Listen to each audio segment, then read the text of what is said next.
Mrs. Molin-Valdes, you are presenting today the UN campaign on making cities resilient. And at the time when the UN is running now the second year of this disaster reduction campaign, the world faces an unparalleled environmental catastrophe in Japan, as we all know, an earthquake, tsunami, and now at the end we have Fukushima. People speak even that this could be a situation on a par with the 3 Mile Island catastrophe in the USA in 1979. So how does this dramatic situation affect your campaign, the UN campaign? Actually, it puts much more emphasis of the importance of this campaign. We already have more than 600 local governments joining this campaign, which is about creating capacities and consciousness among politicians, mayors and the population in the cities of their own responsibilities and possibilities of being better prepared, but also how to work on safety issues at all levels, not only physical ones, but also actually in our minds and in our ways of behavior. How does the campaign become more relevant? Well, the advice that is being given through this campaign is a 10-point checklist in which local governments sign up to committing themselves to improving on organization, preparedness, budgeting, risk assessments, building safer, planning in a participatory manner with the risk community, etc.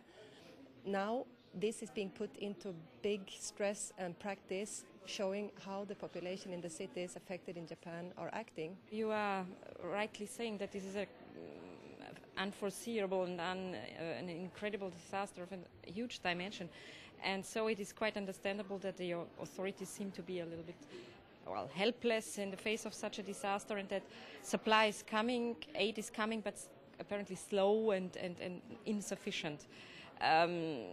We hear in the media speak of millions of survivors now being without water, without electricity, without fuel, the basics are lacking.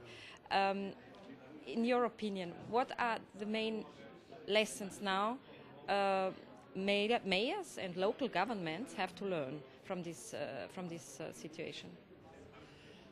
I think that it's early to talk about lessons learned yet because we haven't seen the results yet, but however, of course, there are always lessons to be learned immediately.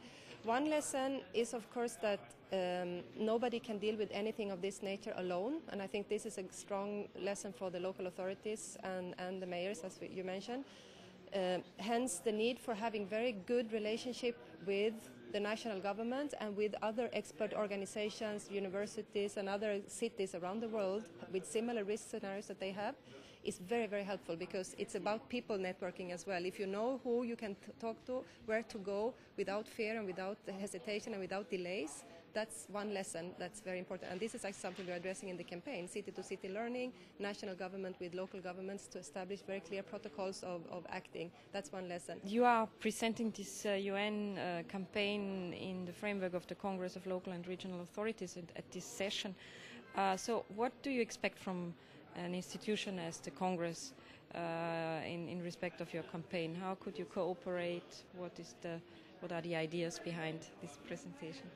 Well, we would very much like to invite the Congress of Local and Regional Authorities of Europe to join this effort for several reasons. One, to help together with us to raise the awareness and bring together the different expertise organizations available in cities and regional contexts, let's say, or even universities, expert groups, etc., that can consistently reinvent ourselves in terms of finding solutions and looking at risk scenarios in the future. We have climate change, there are like new technological challenges coming up, and we need this constant alert system, let's say, for new technology, for new knowledge, for people-to-people learning and city-to-city learning. We would very much like to invite the Congress to join this effort.